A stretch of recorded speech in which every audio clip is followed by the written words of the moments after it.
welcome to Sage. Welcome to March's Northwest Tester Gathering. We're really pleased to be hosting this event. We've been looking forward to it for quite some time.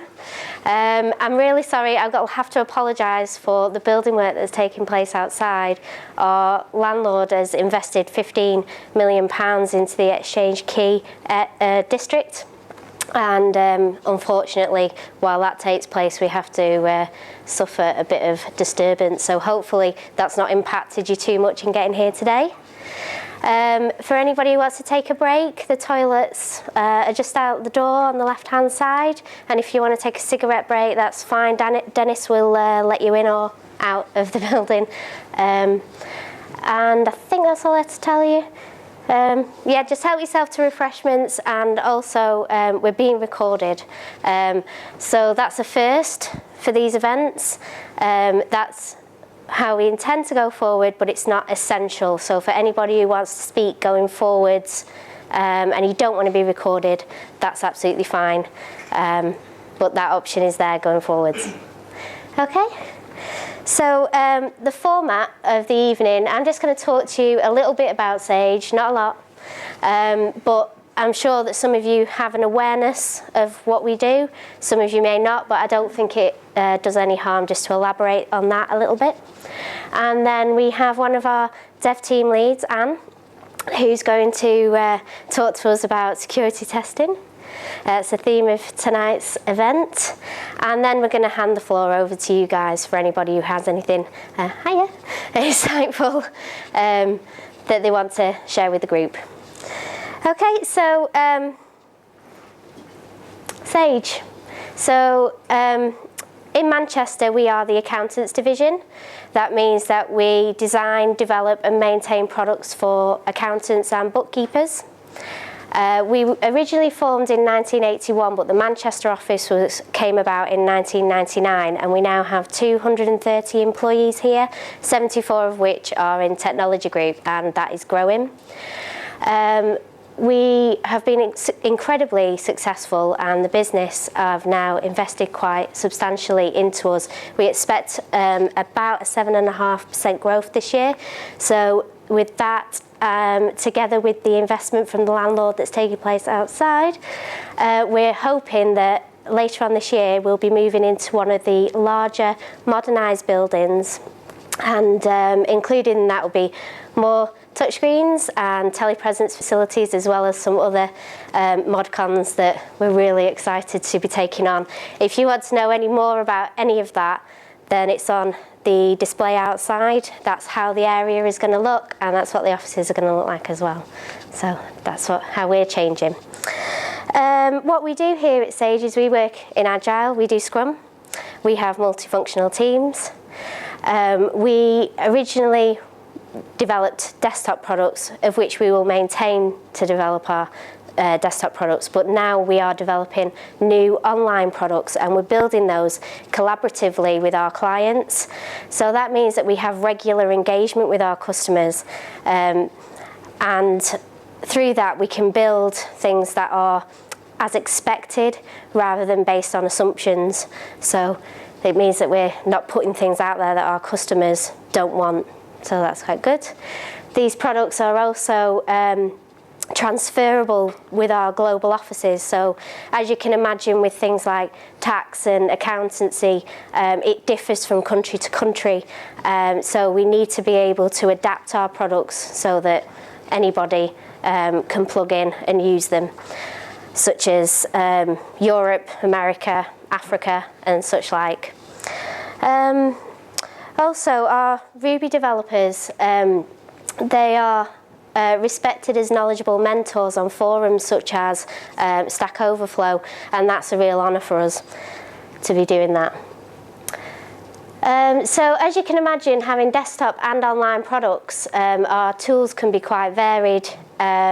Since putting this presentation together, we've since taken on an additional 2 tools, which meant I had to update my presentation, but it also showed the adaptability of the teams and how quickly things can progress. But what the testing team can expect. when working for us. The majority of our team tend to come from within the business with their detailed product knowledge, but they are fully supported in the multidisciplinary teams as well as the wider testing community. We also build our development plans based on what the individual wants to do, so they lead their own development. We don't dictate to them through business requirements or management in terms of what they should be doing for learning. And we have progression boards. They take place twice a year. That's based on performance, not on numbers from the business, on who can go forwards. We've also, at the latter end of last year, introduced learning and development champions, of which I'm one, and Anne is one, actually. And these are people who are assigned to each discipline to support leaders and individuals in making informed decisions about what Sage can offer in terms of training and support in learning. And we encourage innovation. Obviously, no idea is a bad idea, and through new ideas comes progress, so we're all for that. And we also have a corporate social policy, which means that people can go off and do charitable work out in the community, and we'll support them in terms of doing that, mainly through paid leave. And that's about it, really, for what we do here. If you do want to know more, then have a look at our website. We are recruiting, not just in testing, across all the disciplines and in the different departments as well. Or you can speak to me separately, or you can send me a message on LinkedIn and I will respond to you. Also, you can speak to anybody who has one of these lanyards. I'm sure that they will happily share their experiences of working here with you as well. So, over to Anne.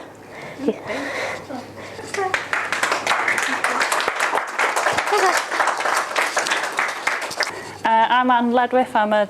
As Claire said, I'm a development team lead here at Sage. Originally, we may have just slightly suggested it was just about testing, but I actually want to talk to you a little bit more about other activities within the development lifecycle as well as testing, so we've changed the title just slightly. I've worked for Sage for 4 years, working on security critical systems and on cross-functional teams, as Claire has said. I'm not a tester, so apologies for that. Previously, I have worked on pharmaceutical systems as well, and similarly in cross-functional teams previously as well. And when I say cross-functional, I mean from taking an idea all the way out to live service and maintenance. Okay, so let's hope I can work the clicker. Why are we here? Well, I'm going to talk to you today about security, because I don't know if you've noticed, but over the last few years, it's become a bit of a hot topic. So the media is full of these sort of, don't know whether you call that a threatening image, but images all the same of various hacks and cyber attacks and things that have happened. And people like this guy, the corporate hacker here, who feels the need to hide his identity with a balaclava, but wears a shirt and tie, because we have to have standards, don't we? So, as you can see, at the moment, maybe we're falling a little bit short, because still these things are happening. So, why is that? Well, the first thing I would like to highlight, and by the way, although I say penetration testing, not a magic bullet, I do think this is a very worthy activity and done by some extremely clever people, right? Very highly experienced people. But just getting someone in at the end of your build, shall we say, at the end of the cycle, isn't a great plan in any... It's not a good idea to sort of backload that risk towards the end of the development cycle. And as you can see from these stats from the National Institute of Standards and Technology, quite pricey as well the further along you get through your cycle, especially if you get it to release and then discover that you've... Interesting. Sorry, it's a touch screen. So recent statistics showed that an average data breach can cost a company somewhere between 600,000 and 1.5 million per breach if it's a a serious problem. So always worth avoiding. The other thing with penetration testing not being the only answer is it's at its best. It is a one-time or a snapshot in time of your system at that point. Whereas in fact, especially if you're running continuous delivery, it's going to just start to drift. And deciding when you want to do those retests is quite an interesting piece of work in itself and dependent on the risk of the system that you're working on. So there are other things that we can do. Well, for a start, I'd like to make the point that everyone, whether it be from a developer, somebody in ops, designers, architects, all have an impact on security. And it is when we all work together and we all understand our part to play that we develop systems that are secure. When I say security, we're going to go back to school just for a second, sorry. What do I mean? Well, if you look in the textbooks under information security or Wikipedia, you will see that security is basically the holding up of three tenets, which is confidentiality. In other words, is the information only seen by people who should be seeing it and not by people who shouldn't. Availability, so is the system and the information stored in it available when it should be? So you think about, banking systems not being there when you need to take money out and things like that, not a good plan. And integrity, which is the information in that system correct? Now, sometimes these things can be driven by regulatory requirements. For example, the Data Protection Act, pretty keen on you storing the right information about people. Sometimes, for example, if you are running an online shop, your availability might be driven from more of a commercial perspective. You don't want to be down for several days because you're going to lose out on loads of money. So when we're talking about information security, we're talking about these three, often referred to as the Security Triad, or CIA, because those letters have never been used before anywhere. So that's what I'm talking about when I'm talking about security. Okay, so when I said before about the problem with pen testing is that you need a system to actually test. Well, the first activity that I suggest you try and get involved with, if you can, if you're not already doing, is threat modeling. Now, this is a sort of a virtual test of the system before you've even built it. And the idea of this is to think about the kinds of attacks that it could face. And then, all the edge cases, all the things that people could do to try and get in, and then come up with ways to stop them. Make sure that you design those things in from the beginning, instead of sort of trying to fit things on at the end when you find problems later. So that's the idea of threat modeling. This particular diagram that we've got here is an example of one type of threat modeling, which is suggested by Microsoft's Secure Development Lifecycle, and that is data flow diagrams. And it's based on the idea that because we work on information systems, information is the assets. Information is the things that we're trying to protect. So it's a way of looking at your system and the information flowing around in it, whether flowing as in moving around, so these arrows are when information's flowing around, or whether it's being processed in a circle, or whether it's at rest, so in a database or in a file system or whatever. So here, for example, completely made up system, by the way. I wouldn't be exposing any of Sage's threat models to you. You look like nice people, but I'm sorry. Here we've got our customers going to log into a payment processing system using their username and password, and they're going to say who they want to pay, for example. Then the payment processing system might do a look back to the database, look up their bank account details, and then go off to a banking system somewhere and do some transactions on their behalf. So once we've sort of drawn this diagram so we can start to gain insights into what information we've actually got in our systems and where it's going and what it's doing, we can start to think about attacking it. So here we can introduce actors or threat agents into our diagram and start thinking about what they would do. So our corporate hacker over here, we can say maybe it's not a customer, maybe it's our corporate hacker, and he's trying to get in and somehow get some information and make us look ridiculous. And this guy here, for example, maybe we're not talking to the banking system. What happens if we're talking to somebody who's trying to steal people's bank account information for fun and profit? And over here, sometimes we have to consider the threat from within. So occasionally you might find that you have a cowboy in charge of your database. So we start to think about the controls and measures we can put in place to stop bad things from happening. There we go. Okay, and that's pretty much it. So we put as many controls in place as we can think of in order to stop bad things. Okay, so that was kind of almost a structural view of our system. But there are other ways to do threat modeling as well, which are more scenario-based. And these might suit themselves a little bit more to a more agile approach. So say you've already got a system up and running and you're starting to slice functionality in a sort of, an agile process. So instead, you might look at using something like abuse cases. So I don't know if anyone's ever done use cases in the past. It's quite similar. So instead of saying customer does it, logs in and does nice things, it's, somebody's trying to trick the system into doing something it's not supposed to do.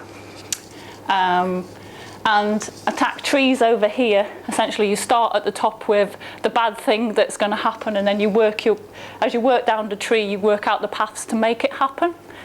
And that's quite a good way of looking at attacks on your system from a functional point of view, because it can help, one, with your sort of fine-grained functional requirements in terms of what you want to put in place to stop it happening. But it's also really good for coming up with testing scenarios.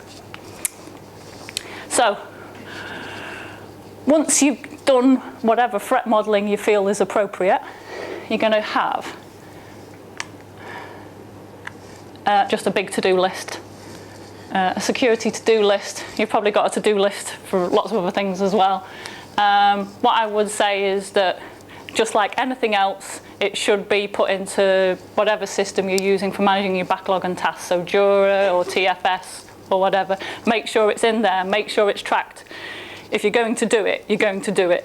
If that makes sense, it actually needs, you need to make sure that it's recorded somewhere. In our imaginary system, we've decided on a few things that we're going to put in place, and all of these things are quite testable.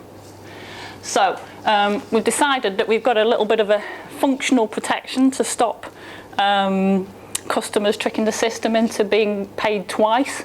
So we're going to do this replay protection. So that's a functional mechanism that you can test is there. We're going to put in some general protection against application layer level vulnerabilities, such as the old chestnut SQL injection. And then we're going to use HTTPS, so a secure channel of communication for all data that's in transit through our system. And we're going to encrypt sensitive information in the database. So we're going to make sure that if our database cowboy ever wants to leave the company they're working for, he doesn't take all the customers' bank account details with him when he goes.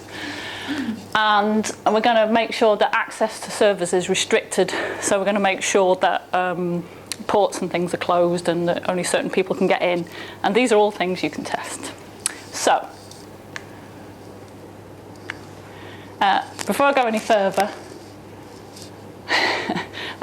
disclaimer, I'm not telling you to go out and attack Google right now, please don't, just don't. When I say explicit permission, so I might go to Claire, is it all right if I test your, she might go, yeah. But there are other considerations. So if your system is hosted by a cloud provider, such as Amazon, you have to let them know that you're going to be doing security testing. It generally takes, you have to submit a ticket. It generally takes about 3 or 4 days for that to be processed, and eventually they will go, okay, and then you can do some testing. Similarly, if you happen to be in a big corporate network somewhere, there are generally protections in place, outgoing proxies, intrusion detection systems, etc. You don't want to be setting off the alarms in either scenario. So one's a breach of policy and one's a breach of terms and conditions for your cloud provider. So just thought I'd add that in. And this is, I'm sorry, this is a bit of teaching your grandmother to suck eggs, this bit. But if you identify paths on an attack tree, just make sure you've got enough test cases to make sure that they're closed off. So here, for example, we're going to make sure that replay protection is in place. So come up with an automated scenario where we check that is closed off. Sorry, I know, it's obvious. Don't know if you've seen that one before, I'll let you read it.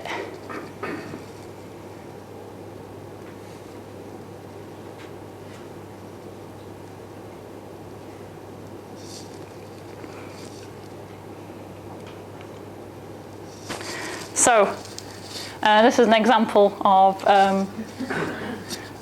probably the oldest trick in the book, which is SQL injection. And there are a whole bunch of application layer attacks that you can there are lots of tools out there that you can use. Probably most of you have. I'm just going to point you at one. Z-attack proxy. For historical reasons, the author of it used to work for Sage. Other penetration testing tools are available.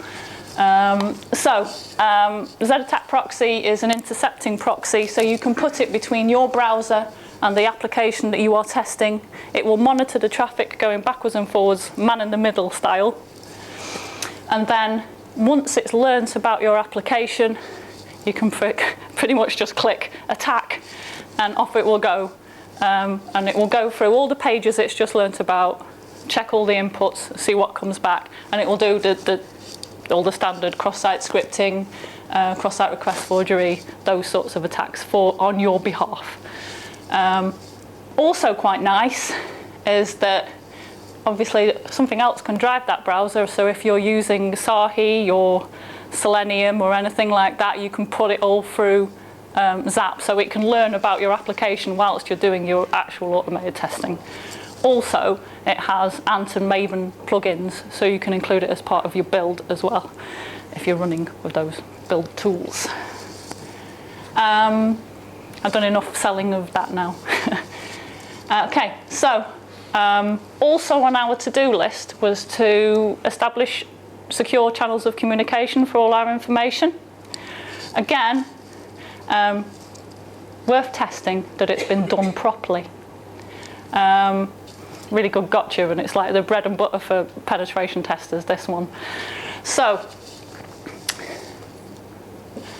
HTTPS is based on SSL, so Secure Socket Layer, and TLS, Transport Layer Security. You've probably heard quite a lot of things about vulnerabilities with them recently in the press.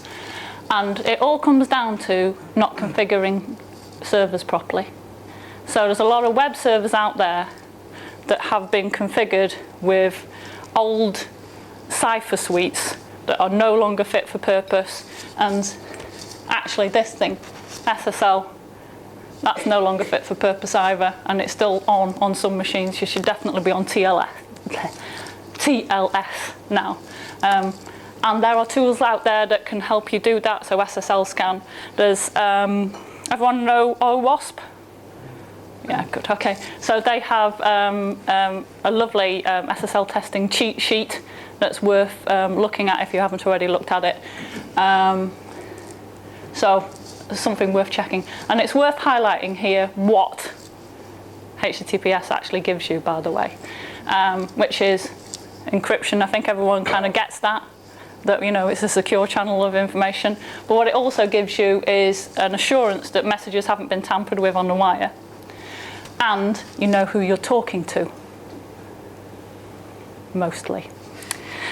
So, anyone ever seen, you know, if you're on Facebook or whatever, and you've seen a dialogue a bit like this, in no way resembling Farmville?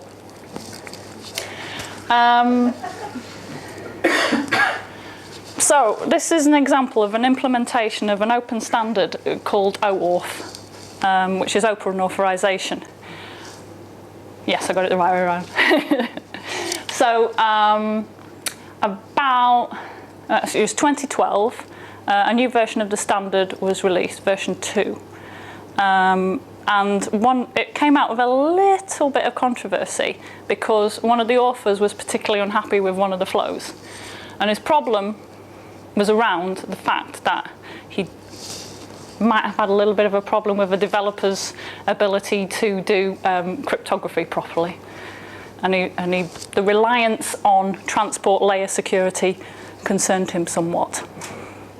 And why I'm talking to you today is because I also share that concern a little bit. So this next thing's worth checking.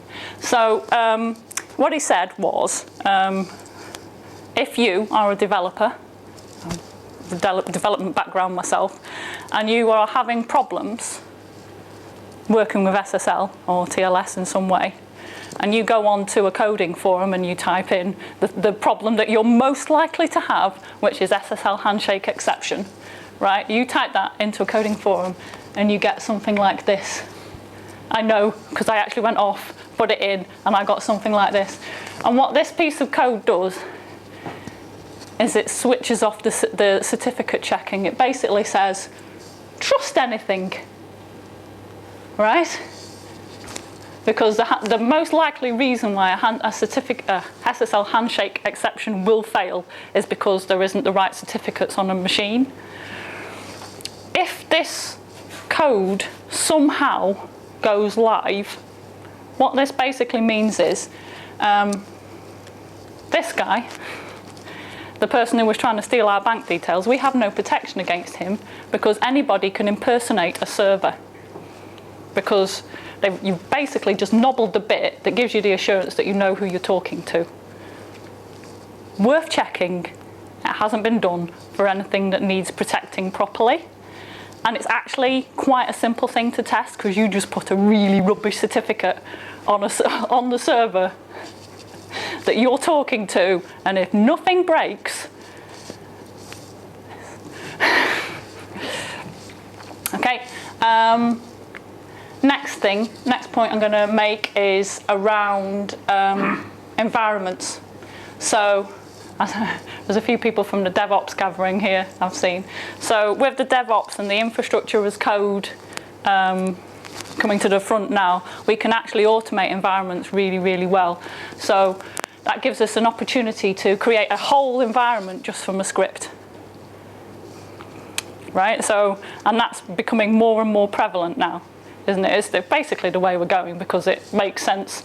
Instead of having a human being who can make mistakes as they're deploying your system, you automate it, and then you know it's a repeatable result every time. With that comes a great opportunity for really, really, really representative testing environments. So you can do those SSL checks, you can do all of that because you know the environments are pretty much the same. Also, though, it's worth mentioning that that code needs testing. So at the same time as you are testing application code, you should start thinking about how you're going to test that code works properly and is secure. So, again, on our to-do list, we had restricting access to servers, and I'm not sure how many people have seen sort of Amazon diagrams, but these little red dotted lines, they're security groups.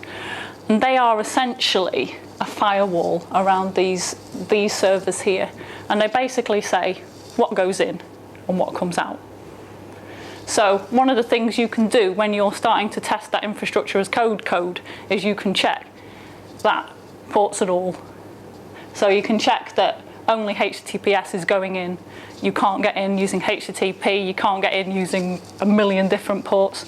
And this is where you definitely need to be careful that you've got the right environment and the right permissions to be doing this, because you start running port scanners and things on, and then people, you do light up the alarms and things like that. But it's worth doing.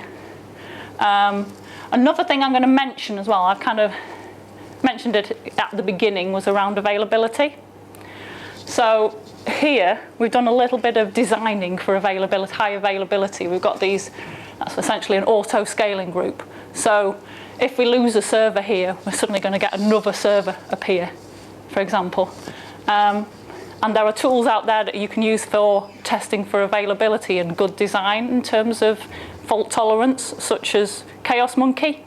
People heard of it? So it will go around switching off servers and things like that, which is quite good, so that you know that your system is highly available as well. Don't really want to say much more on that one, I think. Okay, don't worry, we're getting towards the end. Okay, so we all love the register, don't we? My ultimate aim in life is to stay off that forever, by the way. So, despite your best efforts, somehow, this guy has stolen the bank details and published them on the internet. Potentially some kind of, I don't know, coding flaw involving all trusting trust managers. So, this is where, if your tests are automated and if your deployment is automated, that this is where it's really going to pay you back. Okay, so imagine if it's an application vulnerability, your developer checks in some code that fixes this, it's sorted, and then it takes 3 weeks for you to run through full regression, because some of it's kind of manual and things like that, and then it takes ages to deploy stuff as well. You could be offline for 3 weeks, and by that time, quite likely you'll have no customers. And also, if you are doing manual processes during that time, that's probably going to be the worst 3 weeks of your life. So, for the sake of yourselves, your companies, and your customers, automate the living hell out of everything. Okay, very nearly done. So, all I'm going to say here is that we already all are having an impact on security. And I hope that you've seen something here in some of these slides that's made you think, oh yeah, do you know what, I could probably do something slightly differently. I hope so. And I hope that when you go in tomorrow, maybe you'll do something slightly differently and you'll stop a major security breach for your company. Fingers crossed, eh? And I'm kind of done now. So SANS Institute runs sort of lots and lots of testing courses and security training and things like that. We've already mentioned OWASP. There is a Manchester chapter, which is run by the guy who wrote Zap. It's not a meetup. I think it's an Eventbrite, but they do have a LinkedIn group as well. NIST, so that's the National Institute of Standards and Technology. Their site is a US federal site, really good for standards and things like that. So if you want to know what's the best level of cryptography or the minimum level of cryptography I should be using, those sorts of things. And Microsoft, yes, I know. If there's one company who knows what it's like to be under attack, it's Microsoft. So they do know a thing or two about secure development lifecycles, and they do have some good tools and they do have some good advice on there. And that's me.